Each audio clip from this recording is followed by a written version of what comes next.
I stood in my father's office at Hartley Manufacturing, our family company in Ohio, while my parents announced that my younger brother Derek would become CEO and I'd remain operations manager. When I protested my 12 years of 70-hour weeks, my father said coldly, "Derek has the degree. You're good with your hands. Just keep doing what you do." My mother added, "Be realistic, Thomas. Your labor. Derek's management." I felt those words cut through me like a blade.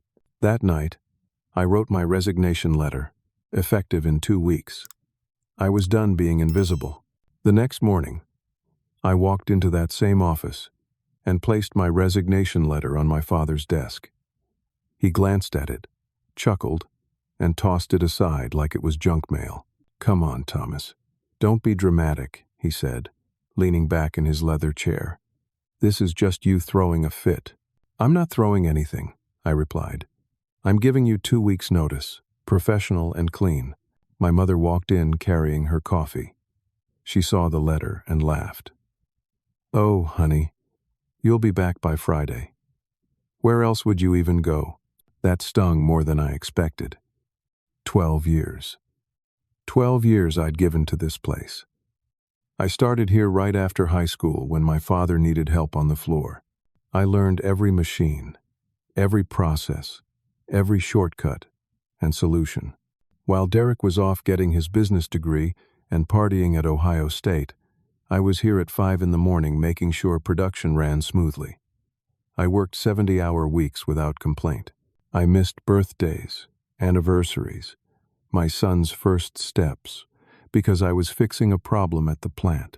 And now, after all that, I was just labor.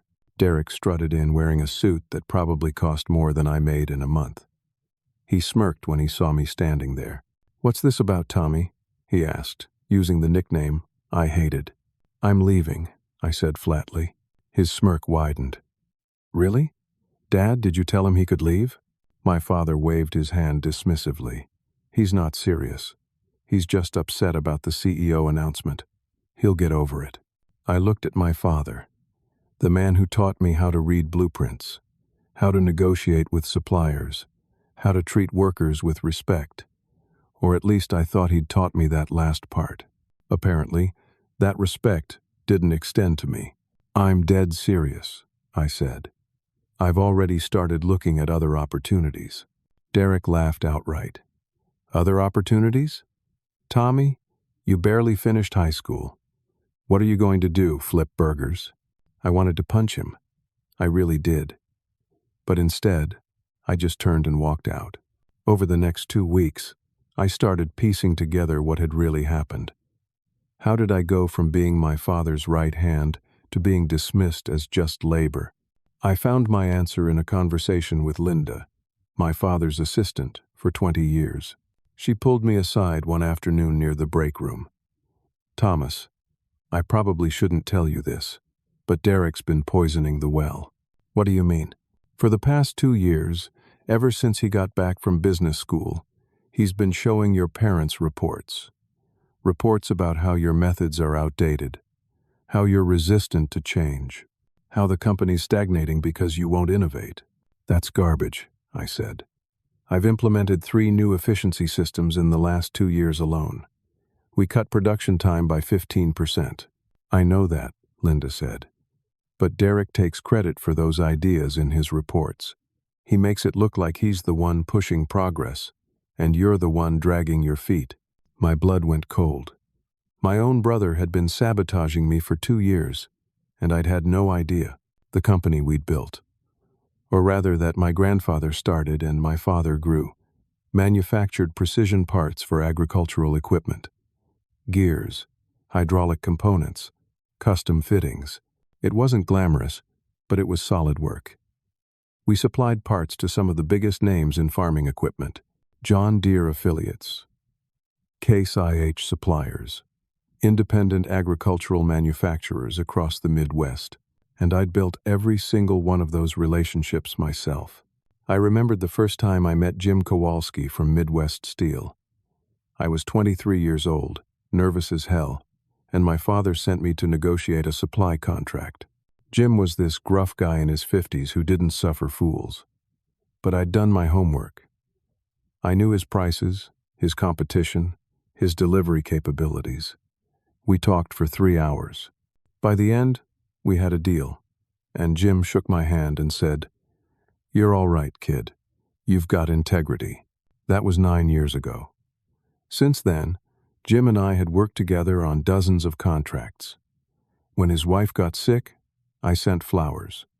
When my son was born, he sent a gift basket. That's how business worked in our world. Relationships mattered. My coworkers were devastated when they heard I was leaving. Carl, a guy who'd worked under me for 8 years, actually teared up. "You can't leave, man. This place falls apart without you." Carl was 52, had 3 kids in college, and depended on this job. I'd trained him personally on every system. He was one of the best machinists in the state. "You'll be fine," I told him. "You know the work."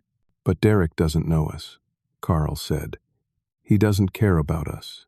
You do." That hit hard, because it was true. I knew every single person who worked on that floor. I knew Marcus had diabetes and needed his insurance.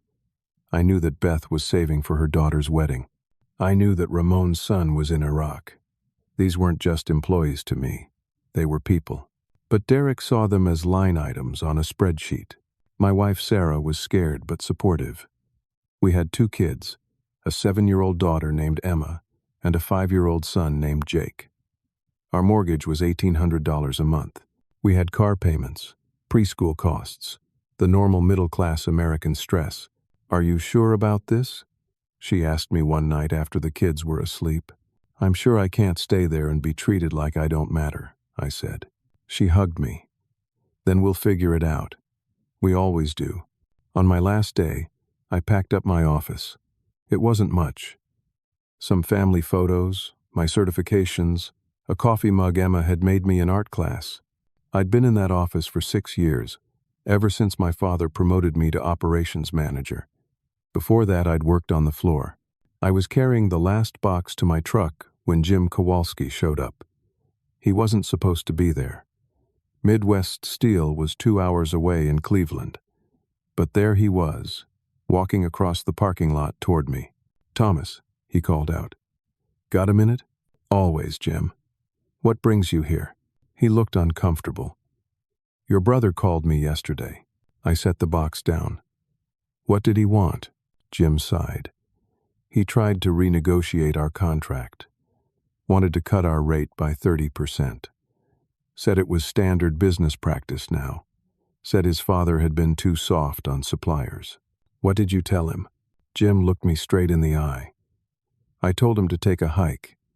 Our deal was always with you, Thomas. Your word meant something.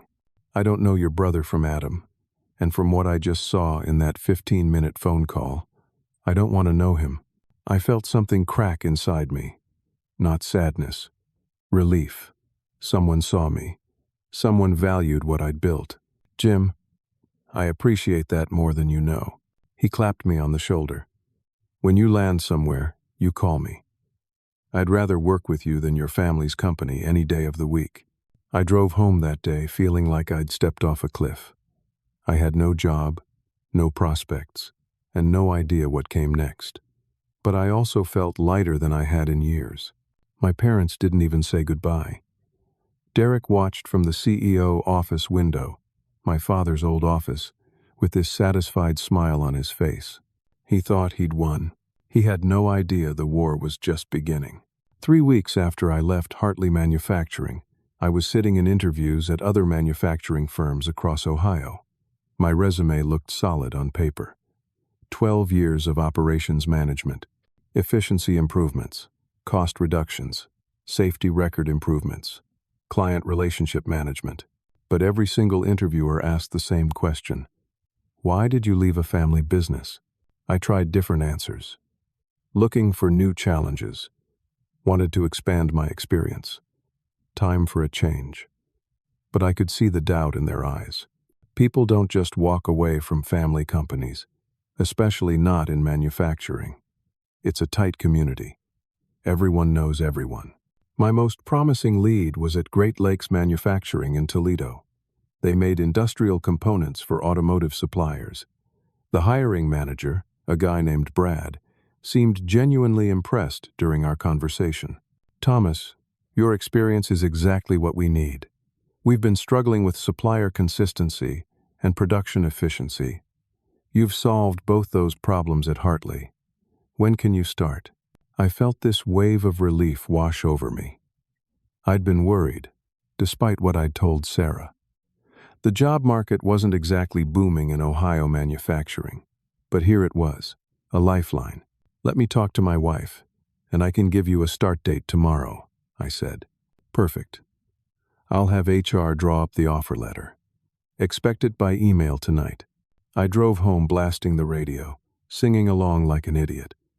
Sarah was making dinner when I burst through the door and picked her up and spun her around. I got it. I got the job at Great Lakes. Emma and Jake came running. "Daddy got a job. Daddy got a job," they chanted, not really understanding but feeding off our excitement. We celebrated that night with ice cream sundaes and a movie. Jake fell asleep on my lap halfway through. Emma asked if this meant we could get a dog now. Sarah and I laughed and said, "Maybe." The next morning, I woke up early, ready to call Brad back with my start date. Before I could dial, my phone rang. It was Brad. "Thomas, I'm really sorry, but I have some bad news." My stomach dropped. "What's wrong?" "We had to rescind the offer. Something came up in our background check process." "Background check?" "Brad, I've never even had a speeding ticket. What could possibly have come up?" He was quiet for a moment. "Look, I probably shouldn't tell you this, but we got a call yesterday afternoon from Derek Hartley at your former company. He said you left under suspicious circumstances. Something about inventory discrepancies and reliability issues. We can't take that kind of risk." I felt like I'd been punched in the gut. Derek lied. He flat out lied. "Brad, that's completely false. There were never any inventory issues. You can verify that with anyone who worked there." "I'm sorry, Thomas. I wanted to hire you. I really did. But corporate won't budge on this. I wish you the best." He hung up. I sat there in my kitchen, staring at my phone, trying to process what just happened. Derek wasn't just satisfied with winning. He wanted to destroy me. I called him. He answered on the second ring, and I could hear the smile in his voice. "Tommy, how's the job hunt going?" "You called Great Lakes," I said, my voice shaking with anger. "You lied to them. I simply shared some concerns. It's my responsibility as CEO to protect the company's reputation. There were no inventory discrepancies. There were no reliability issues. You made that up. Can you prove that?" he asked. "Because from where I'm sitting, you left pretty suddenly. People might wonder why. People might ask questions. And I'm just providing context. You're sabotaging me. I'm protecting my family's business. You should have thought about consequences before you quit." I hung up before I said something I'd regret. Over the next month, it happened 2 more times. I'd get an interview. Things would go well. Then the offer would either disappear or never materialize.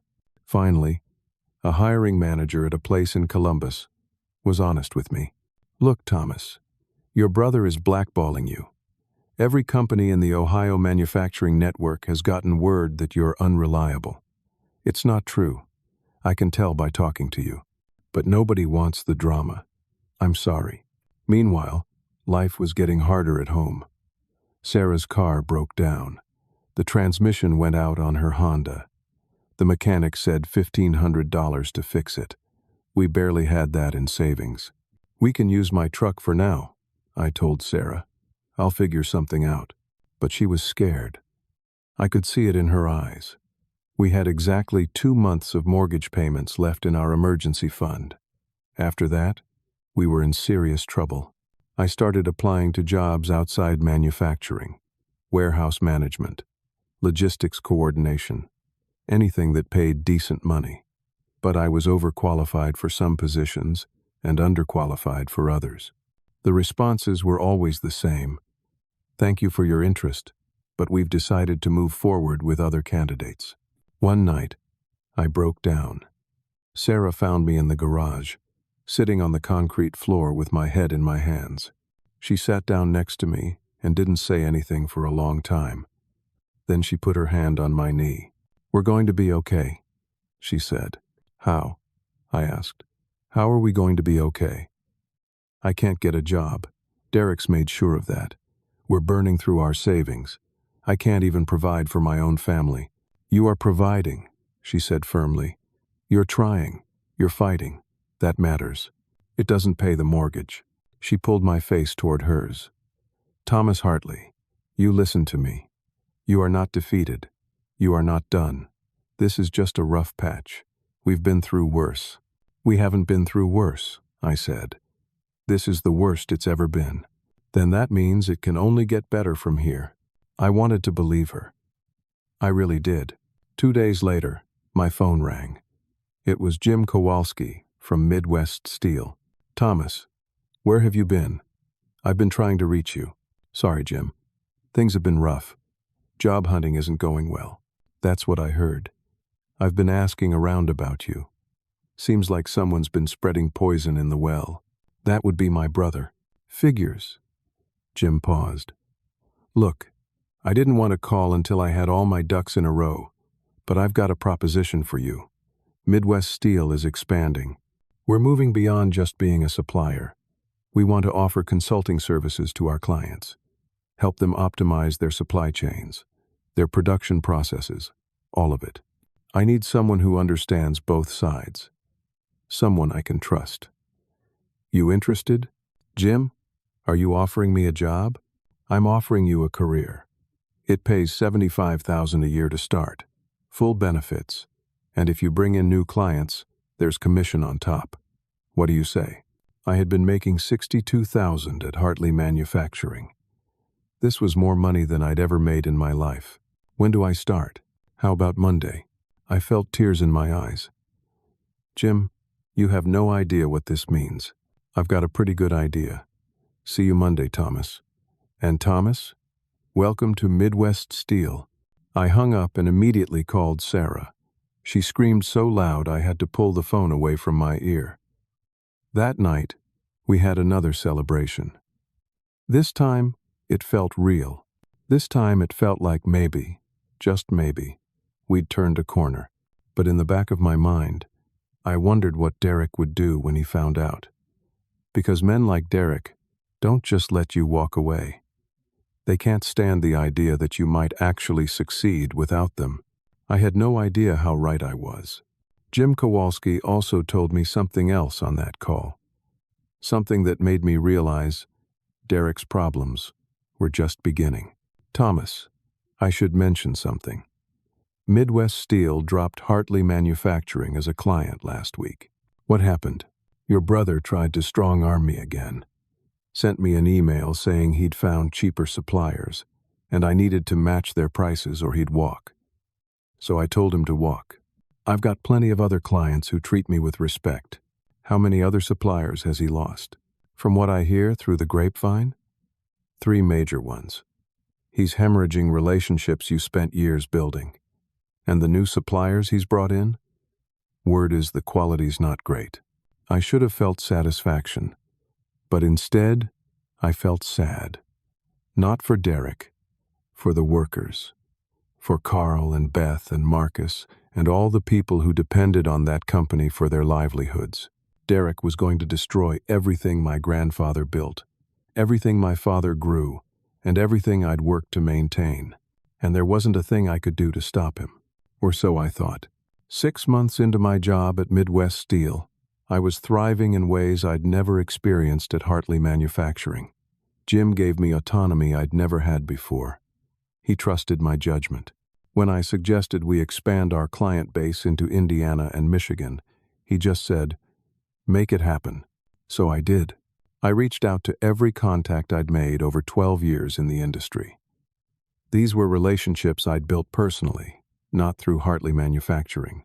People I'd met at trade shows, conferences, safety training seminars.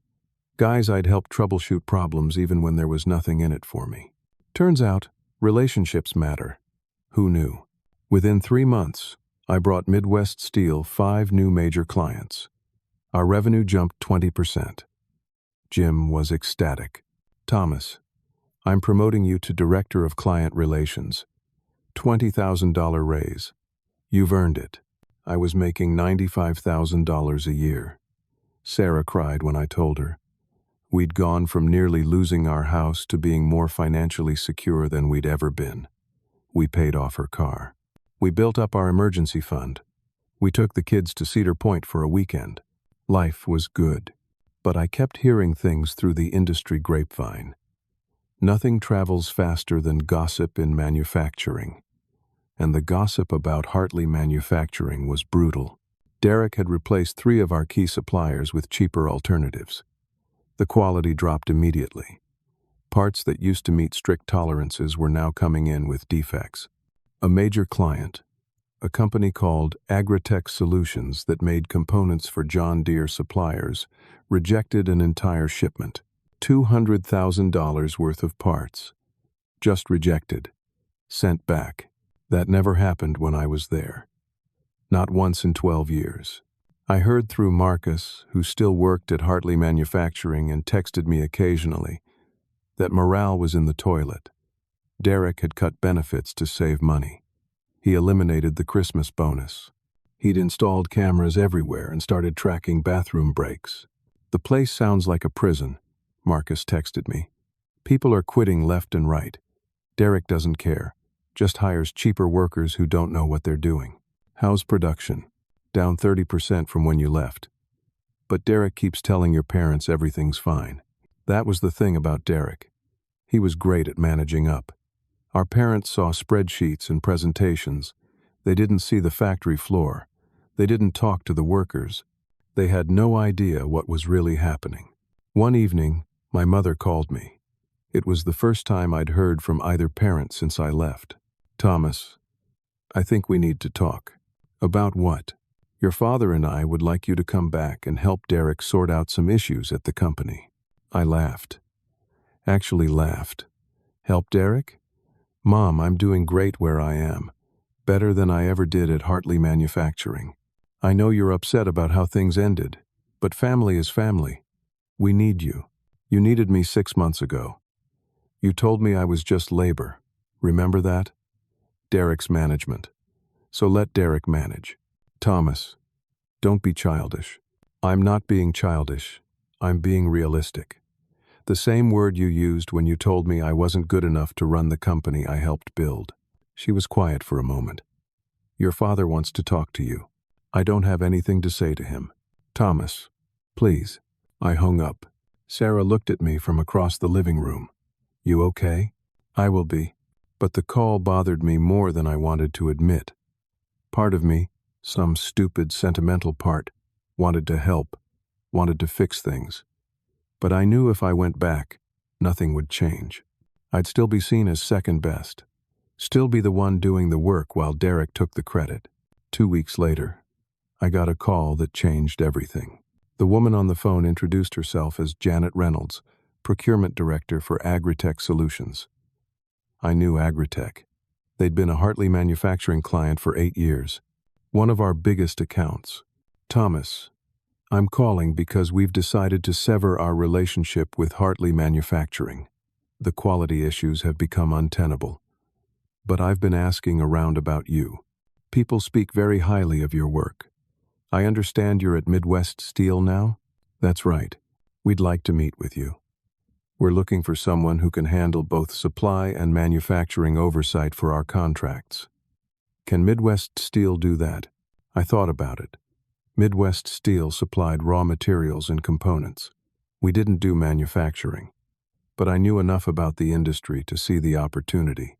Let me talk to my boss and get back to you. I called Jim immediately. Told him about Agritech's interest.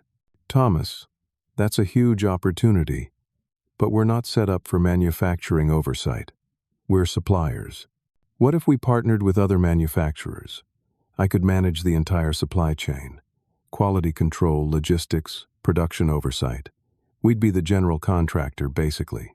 You think you could do that? Jim, I did it for 12 years. I just didn't have the title. He laughed. All right. Set up the meeting. Let's see what they're thinking. The meeting with Janet Reynolds was at a coffee shop in Dayton, halfway between our locations. She was a sharp woman in her 50s, all business. Here's our situation, she said. We need 15,000 precision parts per month. They have to meet exact specifications. We've had a relationship with Hartley Manufacturing for years, but since Derek took over, we've had nothing but problems. $200,000 in rejected shipments, delivery delays, quality issues. We're done. I understand. What exactly are you looking for from us? She leaned forward. We want someone to manage the entire process, source the materials, oversee the manufacturing, handle quality control, manage delivery. Essentially, we want a supply chain manager who can guarantee results. And if Midwest Steel can do that, you'll move your contract? Not just that contract. We have 3 other similar contracts with different manufacturers. All of them are having quality issues. If you can prove you can handle one, we'd move all of them. That's 60,000 parts per month. About $6 million a year in business. I tried to keep my face neutral, but inside I was doing backflips. $6 million. Give me 1 week to put together a proposal, I said. Janet shook my hand. 1 week. And Thomas? I heard what happened with your family. I'm sorry. But between you and me, you're better off. Derek Hartley is in way over his head. I drove back to Cleveland and walked into Jim's office. Before I could say anything, he held up his hand. I've been thinking about your idea. This is bigger than just agritech. This could change our entire business model. But Thomas, Midwest Steel can't do this alone. We'd need you to run it. And honestly, it makes more sense for you to do this independently. You'd be consulting. We'd be your supplier partner. You'd have complete control. Jim, are you suggesting I start my own business? I'm suggesting you already have the skills and the relationships. All you need is the paperwork. And I'll tell you what. You take this to Agritech. You build it. And Midwest Steel will be your first supplier partner. I'll support you completely. I sat down, my mind racing. My own business. My own company. Everything I'd wanted but never thought I could achieve. But I have no capital. No office. No infrastructure. You've got expertise. That's worth more than an office. Start lean. Work from home. Build it as you go. Agritech doesn't care where your office is. They care about results. What if I fail? Then you fail. But Thomas, you've been failing by someone else's standards your whole life. Try failing by your own standards for once. I bet you'll surprise yourself. I thought about Sarah, about Emma and Jake, about the mortgage and the car payments and the safety of a steady paycheck. Then I thought about my father calling me just labor, about Derek smirking from the CEO office window, about being told I wasn't good enough. I looked at Jim. How fast can I get a business license in Ohio? He grinned. That's my guy. 1 week later, I met Janet Reynolds again.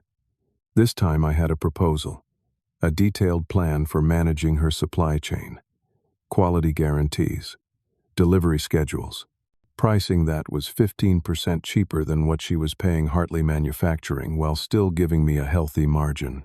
She read through it carefully. Then she looked up. When can you start? I have to file the paperwork for my LLC. Should be done by the end of the week. She stood and extended her hand. Welcome aboard, Thomas. Don't make me regret this. I won't. I drove home in a daze. I'd just started my own business. I'd just landed a multi-million-dollar client. I'd just bet everything on myself. Sarah was in the kitchen when I got home. I walked up behind her and wrapped my arms around her. I did something crazy today. How crazy? I started my own company, and I landed our first client. She turned around, her eyes wide. What? I told her everything. The meeting, the proposal, the contract. She started crying, but they were happy tears. Thomas, I'm so proud of you. We haven't made $1 yet. I might have just made a huge mistake. Or, she said, you might have just made the best decision of your life. I named the company Hartley Supply Solutions, kept the family name, not out of sentimentality, out of spite. I wanted my parents to hear about my success and know that the Hartley name was still worth something, just not because of them. 3 months in, I had 2 full-time employees. Both were former Hartley manufacturing workers who'd quit after Derek cut their benefits. Carl was one of them. The other was a woman named Beth, who'd been in quality control. We operated out of my garage at first. It was cramped and ridiculous, but we made it work. Sarah handled the books. She had an accounting background from her college days and finally got to use it. We were a real family operation. The business was growing slowly but steadily. Agritech was happy. We delivered on time, under budget, with 0 defects. Janet Reynolds called me personally to say we'd exceeded expectations. But then I started hearing more rumors about Hartley Manufacturing. They'd lost another major client. They were operating at 60% capacity now. Workers were being laid off. Marcus texted me. They cut 15 people today. Merry Christmas. It was December 15th. I should have felt vindicated. Instead, I felt sick. Those were people I knew. People with families. People who'd done nothing wrong except work for the wrong company. Then Derek made his move. And it was worse than anything I could have imagined. I was sitting at my makeshift desk in the garage when my phone rang. It was Janet Reynolds, and she sounded stressed. Thomas, we need to talk. I just got a certified letter from Derek Hartley's attorney. They're threatening to sue us for working with you. They claim you stole proprietary information and client lists from Hartley Manufacturing. That's completely false. I never took anything. I believe you. But they're making noise, and my legal team is nervous. We might need to pause our contract until this gets resolved. Janet, I need this contract. My whole business depends on it. I know. I'm sorry. But I have to protect Agritech too. Give me a week to talk to our lawyers. She hung up. I sat there feeling my entire world crumbling. Derek wasn't just attacking me. He was attacking my livelihood, my family's security. 2 days later, I got served with papers. Derek had actually filed a lawsuit, breach of fiduciary duty, theft of trade secrets, tortious interference with business relationships, a bunch of legal terms that basically added up to Derek was trying to destroy me. I met with a lawyer named Patricia Chen. She reviewed the lawsuit and shook her head. This is garbage. Complete garbage. But defending against it is going to be expensive. How expensive? $80,000. Minimum. And that's if it doesn't go to trial. I don't have $80,000. I barely have $8,000. Then we need to find another way. Because if you don't defend this, Derek will win by default, and that'll destroy your business and your reputation. I went home and told Sarah. She went pale. We can't afford that. I know. What are we going to do? I don't know. That night, I couldn't sleep. I kept thinking about Derek sitting in his office, probably smiling, knowing he was crushing me, knowing I didn't have the resources to fight back. The next morning, Carl called me. Thomas, I heard about the lawsuit. It's bull. Thanks, Carl. But knowing it's bull doesn't help me fight it. That's why I'm calling. We want to help. Me and some of the other guys from Hartley Manufacturing. We've been documenting everything since you left. Every lie Derek told. Every corner he cut. Every safety violation he ignored to save money. We've got emails, photos, records. If you need ammunition for your legal defense, we've got it. I sat up straight. Carl, are you serious? Dead serious. We're tired of watching Derek destroy everything, and we're tired of watching him try to destroy you. You were good to us. Now it's our turn. I don't know what to say. Say you'll use it. Say you'll fight back. I'll fight back. Good. I'm sending you everything tonight. Encrypted email. That evening, I received a zip file with over 200 documents. Emails from Derek to suppliers, where he threatened and bullied them. Photos of defective parts that he'd tried to ship anyway. Safety inspection reports that he'd falsified. Time cards that he'd altered to avoid paying overtime. And then there was the big one. A spreadsheet that Beth had kept, tracking company finances. She'd noticed something didn't add up. Money was moving around in ways that didn't make sense. I forwarded everything to Patricia Chen. She called me within an hour. Thomas, where did you get this? Former coworkers. People still at Hartley Manufacturing. She was quiet for a moment. This changes everything. Your brother hasn't just been incompetent. He's been committing fraud. What? Look at these invoices. There are payments to suppliers that don't exist. Payments to consulting firms that have no web presence, no phone numbers, nothing. Derek's been creating fake invoices and pocketing the money. I'd estimate nearly $300,000 over the last 18 months. I felt nauseous. My brother wasn't just trying to ruin me. He was a criminal. What do we do with this information? We use it. We file a countersuit. And Thomas, you need to tell your parents. That last part hit me hard. Despite everything, they were still my parents. This would destroy them. But they needed to know. Before I could decide what to do, Derek made another move. He got a judge to issue a temporary restraining order against me. I was prohibited from contacting any former Hartley Manufacturing clients. Prohibited from soliciting their business. Essentially, my business was frozen. Janet called me that afternoon. Thomas, I'm sorry. Our legal team says we have to suspend your contract until this is resolved. We can't risk being part of a legal battle. I understand. I don't think you do. I personally want to keep working with you, but my hands are tied. I hung up and sat in my garage, looking at the empty space where Carl and Beth would normally be working. I'd had to lay them off that morning. I couldn't pay them with no revenue coming in. The mortgage payment was due in a week. We were $3,000 short. Sarah's father offered to lend us the money, but it was humiliating. I was 40 years old, and I couldn't even pay my own bills. Sarah found me in the garage that night. I was just sitting there in the dark. Come inside, she said gently. I can't. I need to figure this out. You can't figure anything out sitting in the dark. Derek won, I said. He actually won. He hasn't won anything. This isn't over. Sarah, I can't work. I can't contact clients. I can't pay my employees. I can't even pay our mortgage. It's over. She knelt down in front of me and took my hands. Listen to me. You have evidence that your brother is a criminal. You have people who believe in you. You have skills and experience and relationships. This is not over. This is just the hard part before the comeback. I wanted to believe her. I really did. The next morning, my phone rang. It was my mother. She was crying. Thomas, we need you to come to the house. Please. It's an emergency. What happened?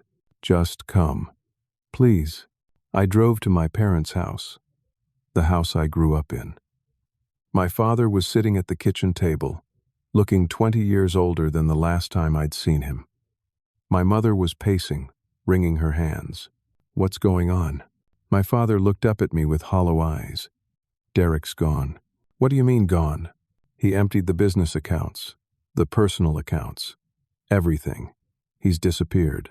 I felt like the floor had dropped out from under me. How much did he take? My mother sobbed. Everything, Thomas. The company's bankrupt. We're going to lose the house. The police are involved, but Derek's already fled to Mexico. We're ruined. I should have felt satisfaction. I should have felt vindicated. But all I felt was sad. Sad for my parents. Sad for the workers. Sad for everyone Derek had hurt. My father stood up and walked over to me. His hands were shaking. You were right. About everything. About Derek. About the business. All of it. I was blind. We were both blind. Why are you telling me this? My mother came over and grabbed my arm. Because Hartley Manufacturing will close in 30 days unless someone can save it. And you're the only one who can. You know the clients. You know the suppliers. You know how to run this company. Please, Thomas. I know we don't deserve your help, but please, think about the workers. Think about the families who depend on this company. I looked at my father. He was broken. Completely broken. You told me I was just labor, I said quietly. You chose Derek over me. You dismissed everything I'd built. My father's voice cracked. You were always the one who truly cared. We were blind. We were stupid. And now we're paying the price. But those workers, Thomas, they didn't do anything wrong. They're the ones who'll suffer if the company closes. I thought about Carl, about Marcus, about Beth, about all the people who'd supported me, even when it cost them something. I'll help, I said, but not for you, for them, and I have conditions. Anything, my mother said. Anything you want. I looked at my father. I want 51% ownership, full control. You can stay on as minority shareholders, but you have zero management authority. This is my company now. Take it or leave it. My father was quiet for a long moment. Then he nodded. It's yours. My mother hugged me, crying. Thank you. Thank you. I didn't hug her back. I just stood there, feeling the weight of what I'd just agreed to. I'd just inherited a sinking ship, and I had 30 days to save it. But for the first time in months, I felt something like hope. Because this time, I was in charge. This time, I could do it my way. This time, I would build something that actually mattered. The next day, I walked into Patricia Chen's office with my parents. We spent 4 hours restructuring everything. Hartley Manufacturing became Hartley Enterprises. Incorporated, I owned 51%. My parents split the remaining 49% as silent partners. They had no voting rights, no management authority, nothing. On paper, they were investors. In reality, they were just names on a document. The lawsuit Derek had filed against me was immediately withdrawn once evidence of his fraud surfaced. Patricia filed a counterclaim on my behalf and on behalf of Hartley Enterprises. Not that it mattered. Derek was in Mexico and showed no signs of coming back. The FBI had opened an investigation. An agent named Rodriguez called me to ask questions. Your brother planned this for a long time, he said. We've traced bank accounts in the Cayman Islands, shell companies. He was moving money out for over a year. So he always intended to rob us? Not exactly. From what we can piece together, Derek wanted the company to fail so he could buy it for pennies during bankruptcy. Then he'd rebuild it and sell it for a profit. The embezzlement was just greed on top of the original plan. That's sick. Agent Rodriguez sighed. The really sick part? He thought you'd be long gone by the time this happened. He underestimated your connections and resilience. That's what tripped him up. After I hung up, I sat in my car for a long time. My own brother had tried to destroy not just me, but everyone connected to the family business. And for what? Money? Pride? Some twisted need to prove he was better than me? I'd never understand it. And I decided I didn't want to. The first thing I did as CEO of Hartley Enterprises was call Jim Kowalski. Jim, I need Midwest Steel back as a supplier. Are we good? Thomas, I never stopped being good with you. I just stopped being good with your brother. When do you need me? Yesterday. I'll have a truck there tomorrow with your first shipment. And Thomas? I'm proud of you, kid. Next, I called every supplier Derek had alienated. Most were willing to come back once they heard I was in charge. The ones who weren't, I understood. Derek had burned those bridges too badly. Then came the hard part, calling the clients we'd lost. I started with Janet Reynolds at Agritech Solutions. She answered on the first ring. Janet, it's Thomas Hartley. I know we left things in a difficult place. Thomas, I heard about Derek. Is it true he fled the country? It's true. And I'm calling because I've taken over Hartley Manufacturing. It's called Hartley Enterprises now, and I'm the majority owner and CEO. I want to earn back your trust and your business." She was quiet for a moment. "You know what? I believe you. But I'm going to need proof that things have changed. Can you handle a small test order? 500 parts? Same specifications as before?" "Absolutely. I'll have them to you in 2 weeks. 0 defects. Or you don't pay." "That's a bold guarantee." "I'm a bold guy." She laughed. "All right, Thomas. You've got one shot. Don't waste it." I hung up and immediately called Carl. "I need you back. Same pay as before, plus I'm adding benefits. Real benefits. Health insurance, retirement match, the works." "Thomas, I heard you took over. I was hoping you'd call. Can you start Monday?" "I can start today." Within a week, I'd rehired 15 of the workers Derek had laid off. I couldn't bring everyone back yet. The company was still in rough financial shape. But I brought back the core team. The people who knew the systems, who cared about quality, who understood what we were building. Marcus came back. Beth came back. Even some workers who'd found other jobs came back because they believed in what we were doing. I walked the factory floor every single day, talked to every worker, asked about their families, their concerns, their ideas for improvement. Some of them cried when they saw me, said they'd been praying someone would save the company. "I'm not saving anything," I told them. "We're saving it together." The Agritech test order was completed in 10 days. 0 defects. We delivered early. Janet called me personally. "I'm impressed. You've got your contract back. Full volume. Let's do this right." Word spread fast in the manufacturing community. Thomas Hartley was back. Hartley Enterprises was under new management. The old quality was returning. Within 3 months, the company was stable. We weren't profitable yet, but we were operating at 75% capacity. Old clients were returning. New clients were calling. Within 6 months, we were profitable again. Not hugely profitable, but enough to make payroll comfortably and start rebuilding cash reserves. I merged my consulting business, Hartley Supply Solutions, into Hartley Enterprises. It gave us a unique business model. We weren't just manufacturers, we were supply chain managers. We could handle every aspect of a client's needs from sourcing to delivery. It was exactly what I'd wanted to build when I worked for my father. But back then, I'd just been operations manager, just labor. Now I was CEO. Now I could actually implement my vision. My parents stayed mostly out of the way. My mother asked if she could work part-time in customer service. I said yes. She wanted to contribute, wanted to feel useful. I understood that. My father was harder to deal with. He wanted to offer advice, wanted to stay involved, but he'd lost that right. I told him he could volunteer at a local trade school if he wanted to feel productive. Teach young people manufacturing skills. He took the suggestion. Slowly, our relationship started to heal. Not back to what it was. That was impossible. But we found a new dynamic, one based on respect rather than obligation.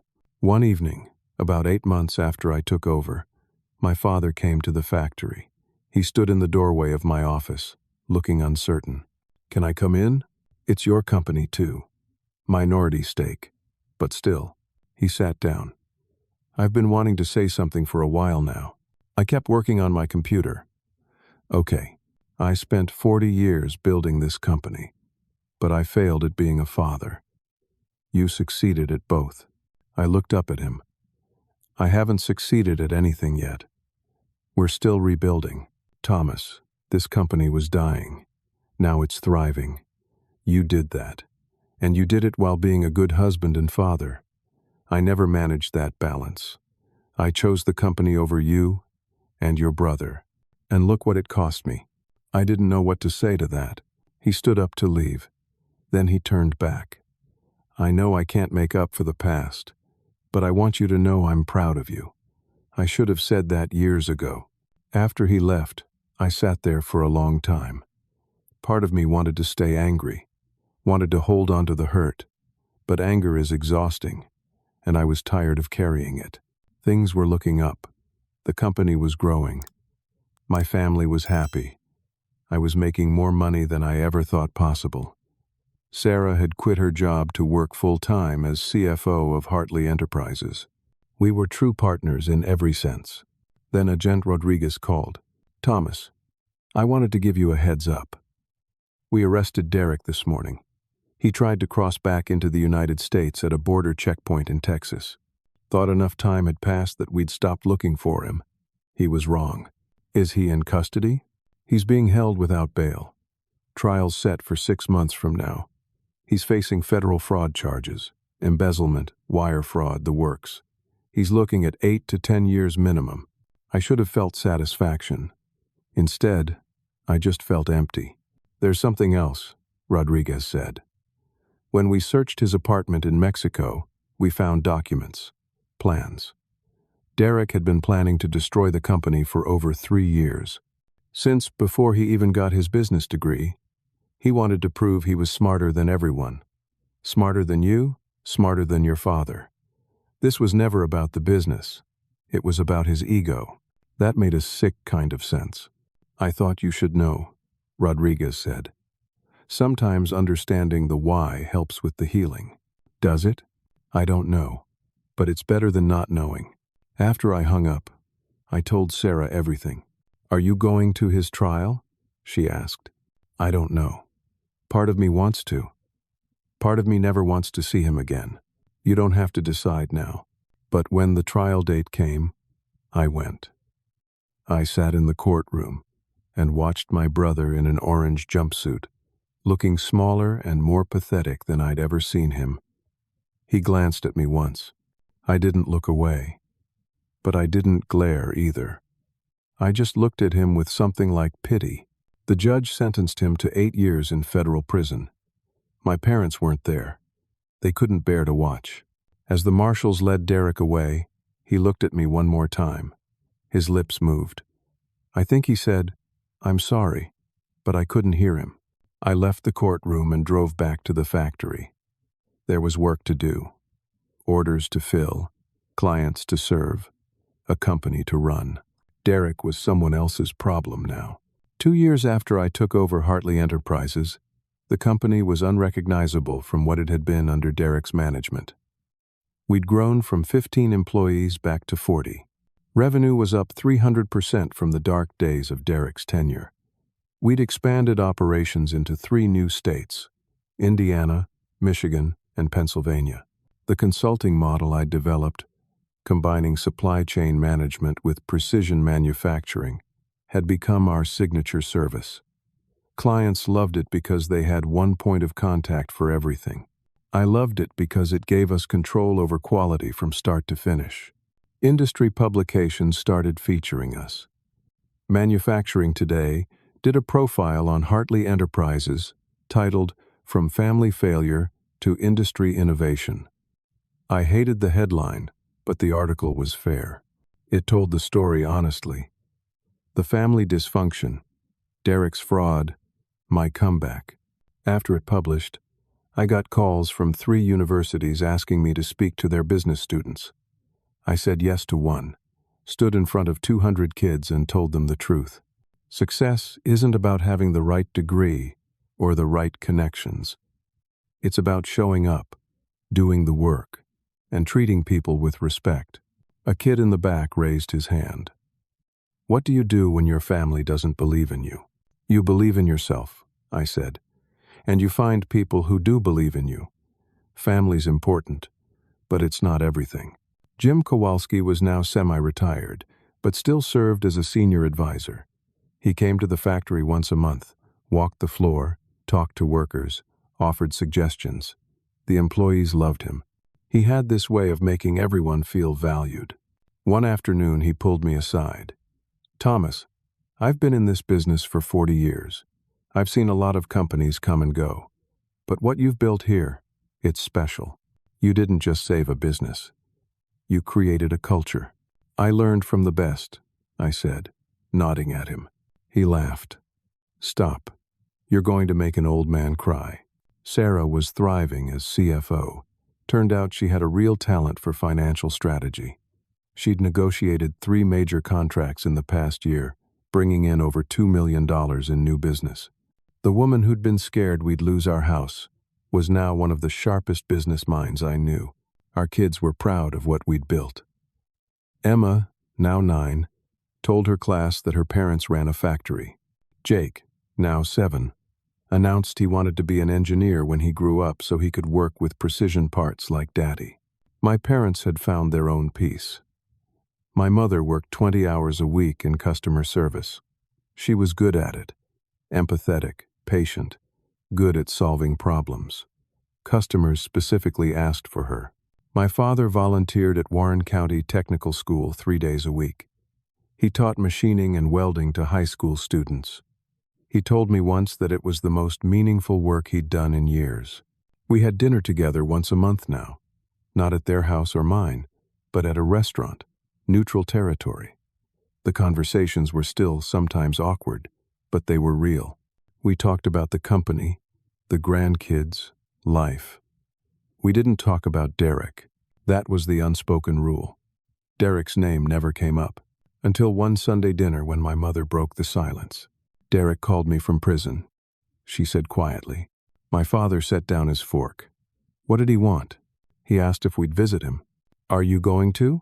I asked. My mother looked at me, her eyes watery. I don't know. He's still my son. He's also the person who destroyed your life savings and tried to destroy your firstborn son's life, I said. Don't forget that part. I haven't forgotten, she said. But he's still my child.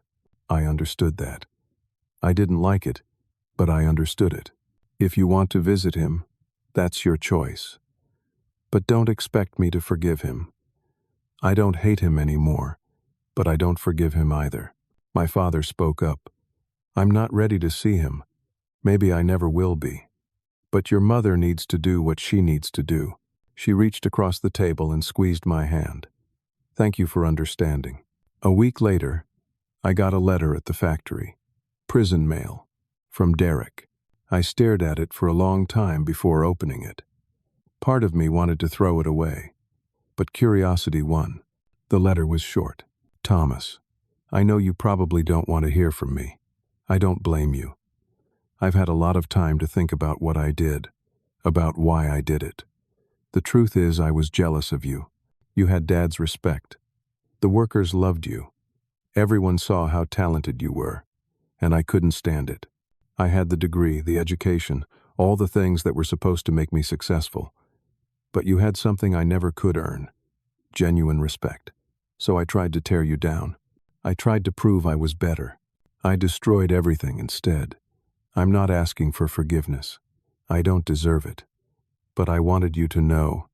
I understand now. You were always the better man. You still are. I'm sorry for everything, Derek. I read it twice. Then I put it in my desk drawer. I didn't respond. Maybe someday I would, but not today. The company continued to grow. We landed a contract with a major agricultural equipment manufacturer based in Iowa. It was our biggest deal yet. $4 million over 3 years. I had to hire 10 more employees to handle the volume. The factory was running 3 shifts now. We were operating at 95% capacity. One evening, I was doing a final walkthrough before heading home when I noticed someone working late in the quality control section. It was Beth, hunched over a microscope, inspecting parts. Beth, go home. It's almost 9 o'clock. She looked up. Just want to finish this batch. We promised delivery tomorrow. The batch will be fine. Go home to your family. She smiled. You know, when Derek ran this place, nobody stayed late voluntarily. But now, I don't mind putting in extra time, because I know it matters. I know you see it. That's exactly how it should be. As I locked up and walked to my truck, I thought about how far we'd come. 2 years ago, I'd been sitting in my garage wondering if I'd made the biggest mistake of my life by leaving this company. Now I owned it. Now I was building it into something that mattered. My phone rang. It was Agent Rodriguez. "Thomas, I wanted to update you. Derek's parole hearing is coming up in 6 years. He's being a model prisoner, taking classes, all of that. He'll probably get out early. Thanks for letting me know. How do you feel about that?" "Honestly, I don't feel much of anything. He can't hurt me anymore. He can't hurt the company. Whatever he does with his life after prison, that's his business. That's healthy. A lot of people in your situation would still be angry. I was angry, for a long time. But anger's exhausting. I'd rather spend my energy building something good than staying mad about something bad." After I hung up, I sat in my truck for a minute before starting the engine. The factory lights were off behind me. The parking lot was empty except for my vehicle. Everything was quiet and still. I thought about a conversation I'd had with my father a few months back. He'd asked me if I was happy. The question had surprised me. I'd been so focused on saving the company, on growing it, on proving myself, that I hadn't stopped to think about happiness. But yeah, I was happy. Not in some perfect, unblemished way. Life still had its challenges. Sarah and I still argued sometimes about work-life balance. Emma was struggling in math and needed extra help. Jake had broken his arm falling off his bike, and we'd spent 6 hours in the emergency room. But underneath all of that, there was this foundation of contentment. I was doing work that mattered. I was leading a team that respected me. I was building something that would last. I drove home that night feeling grateful. Grateful for Jim's faith in me. Grateful for Sarah's unwavering support. Grateful for the workers who'd stood by me, even when things looked hopeless. Grateful for my parents, who'd finally learned to see me for who I really was. And strangely, in a weird way, I was even grateful for Derek. Not for what he did, but for what his actions forced me to do. If he hadn't pushed me out, I never would have left. I never would have started my own business. I never would have discovered what I was truly capable of. Sometimes the worst things that happen to us become the catalysts for the best things we do. I pulled into my driveway. The house lights were on. I could see Sarah in the kitchen through the window. Emma and Jake were probably already in bed, but I'd go kiss them goodnight anyway. This was my life. Not perfect, but mine. Built on my own terms, by my own hands, through my own efforts. Nobody could ever take that away from me. Nobody could ever call me just labor again, because I'd proven beyond any doubt that I was so much more. 4 years after taking over Hartley Enterprises, I stood on the factory floor watching the third shift change over. The place was buzzing with activity. New machines hummed. Workers moved with purpose and efficiency. The air smelled like metal and cutting oil and honest work. The company had 75 employees now. We'd opened a second facility in Michigan to handle overflow and specialized projects. Our revenue had grown to $18 million annually. We were supplying parts to clients in 12 states. But more than the numbers, more than the growth, what made me proudest was the culture. Workers came to me with ideas and knew I'd listen. We had the lowest turnover rate in the regional manufacturing sector. 3 employees had gone back to school for engineering degrees, and we were helping pay their tuition. This was the company I'd always envisioned. Not just a place to make parts, but a place where people could build careers and lives. Sarah had just been named CFO of the Year by the Ohio Manufacturing Association. She gave a speech at the awards dinner about how businesses succeed when they invest in people, not just processes. I sat in the audience beaming with pride. Emma was 12 now, and talking about studying engineering. Jake was 10, and had decided he wanted to design farm equipment. Both of them spent Saturday mornings at the factory sometimes, watching how things worked, asking questions. They understood that their parents had built something meaningful. My parents were in their late 60s now. My mother still worked part-time, though more out of desire than necessity. My father's volunteer work at the technical school had expanded. He'd helped place 14 students in apprenticeships over the past 2 years. One Saturday afternoon, he came to the factory and asked if we could talk. We sat in my office. He looked around at the photos on the wall. Pictures of employees, client visits, the ribbon cutting at our Michigan facility. "I've been thinking about something," he said. "I owe you an apology, a real one. Not just sorry things went bad, but sorry for how I treated you your entire life. Dad, we've moved past this." "No, let me finish. I compared you to your brother constantly. Derek had the grades, the degree, the polish. You had grease under your fingernails and dirt on your boots. I thought that meant something. I thought credentials mattered more than character. I was wrong about everything. You built this company twice. Once when I was too blind to see it, and again after Derek destroyed it. You're twice the man I ever was." His voice cracked on those last words. I didn't know what to say, so I just said, "Thank you." He stood up and extended his hand. I shook it. Then he pulled me into a hug. We stood there for a minute, two men who'd hurt each other and been hurt, and somehow found their way back to something like peace. After he left, I sat at my desk thinking about forgiveness. It's a strange thing. You can't force it. It has to come naturally, in its own time, and sometimes it sneaks up on you. You realize one day that you're not angry anymore, that the wounds have scarred over, that you can remember the pain without feeling it. I'd reached that point with my parents. With Derek, I was still working on it. My mother had been visiting him in prison once a month. She'd asked me several times if I wanted to come with her. I'd always said no. But recently, I'd been thinking maybe it was time, not for Derek's sake, for mine, to close that chapter completely. I talked to Sarah about it one night after the kids were asleep. "Do you think you're ready?" she asked. "I don't know if anyone's ever ready for something like that, but I think I need to do it." "Then do it. But Thomas, don't go expecting some big reconciliation scene. He's your brother, but he's also the person who tried to destroy you. You can forgive him without trusting him. You can move on without forgetting what he did." She was right, as usual. The next week, I drove 3 hours to the federal prison where Derek was serving his sentence. My mother met me outside. She hugged me tight. "Thank you for coming." We went through security together, waited in a sterile visiting room with plastic chairs and vending machines. Then Derek walked in. He'd aged. Prison does that to people. He was thinner, grayer, smaller somehow. He sat down across from us and didn't make eye contact at first. Finally, he looked at me.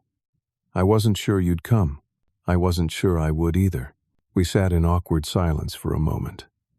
My mother excused herself to get coffee from the vending machine, giving us space. "I got your letter," I said. "The one you sent 2 years ago. I meant every word. I know you did." He leaned forward. "Thomas, I destroyed everything. The company, my life, my relationship with you and Mom and Dad. All because I couldn't stand that you were better than me at something. That's pathetic." "Yeah, it is." He almost smiled. "You're not going to make this easy, are you?" "Why should I?" "Fair enough." He sighed. "I heard the company's doing great. Mom tells me about it. 75 employees. Second facility. You're expanding into new markets. Everything I tried to destroy, you made stronger. That was the goal. I'm genuinely happy for you. I know you don't believe that, but it's true. What I did, Thomas, it wasn't really about you. It was about me, my insecurities, my need to prove something. You were just collateral damage. Pretty expensive collateral damage. I know. And I'll spend the rest of my life trying to make up for it. I doubt I ever will." We talked for another hour. Not about the past, mostly. About his plans for after prison. He was taking business ethics classes, which I found darkly ironic. He wanted to work in prisoner rehabilitation programs, help other people avoid the mistakes he'd made.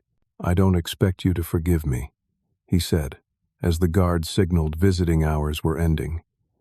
"I just wanted you to know I understand what I did, and I'm sorry. Truly sorry." I stood up to leave. "Derek, I've spent 4 years rebuilding everything you tried to destroy. The company's thriving. My family's happy. I've got a life I'm proud of. Your apology doesn't change any of that. But I accept it anyway. Not for you, for me.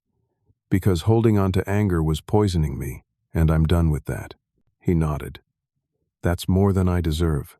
"Yeah," I said. "It is." I walked out without looking back. In the parking lot, my mother asked how I felt. "Lighter," I said. I didn't realize how much weight I was still carrying until I put it down. She kissed my cheek. "I'm proud of you, Thomas. Not just for saving the company, for being the bigger person." I drove home thinking about everything I'd learned over the past few years, about how being underestimated can actually be an advantage. People reveal themselves when they think you're powerless. They drop their guard. They show you who they really are, about how loyalty and relationships matter more than titles or credentials. Every client who came back to Hartley Enterprises did so because they trusted me, not because of a contract. Trust is earned through consistency, integrity, and showing up when it matters. About how sometimes the people who should believe in you the most will be the ones who doubt you. Your family can disappoint you. They can underestimate you. They can choose someone else over you. And you still have to believe in yourself. You still have to bet on yourself. Because at the end of the day, you're the only person who can decide what you're capable of. About how revenge isn't about destroying the person who wronged you. Real revenge, the kind that actually satisfies, is building something so successful that their betrayal becomes irrelevant. It's proving them wrong not through words but through actions. It's creating a life so good that their opinion doesn't matter anymore. About how your family can disappoint you, but that doesn't have to break you. It can make you stronger. It can clarify what you value.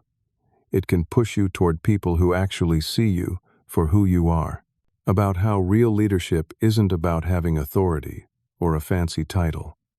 It's about earning respect. It's about showing up every day and doing the work.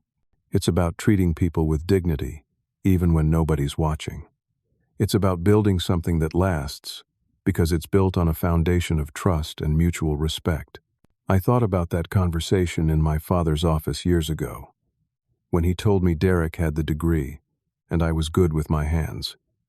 When he called me just labor, he was trying to put me in a box, to define my limits, to tell me what I was capable of. But I chose not to accept that definition. I chose to become unlimited. That's the power you have when you refuse to accept someone else's limitations on your life. When you stop waiting for permission to be great. When you stop needing validation from people who can't see your value. You get to write your own story. I pulled into my driveway. Home. The place I'd almost lost when Derek was trying to destroy me. The place I'd fought to keep. The place that represented everything I'd built. Sarah was in the living room reading. Emma and Jake were doing homework at the kitchen table. Normal, beautiful, ordinary, extraordinary. This was success. Not the revenue numbers or the employee count or the industry awards. This, coming home to people who loved me. Knowing I'd built something that mattered. Having work that fulfilled me. Being able to look at myself in the mirror and respect the man looking back. Later that night, after the kids were in bed, Sarah and I sat on the back porch drinking coffee. "How'd it go with Derek?" she asked. "It went. I'm glad I did it. I don't need to do it again." She squeezed my hand. "I'm proud of you." "For what?" "For not letting what happened to you turn you bitter. For building something beautiful out of something broken. For being the kind of man our kids can look up to. I'm just doing the best I can. That's all any of us can do. But Thomas, your best is pretty damn good."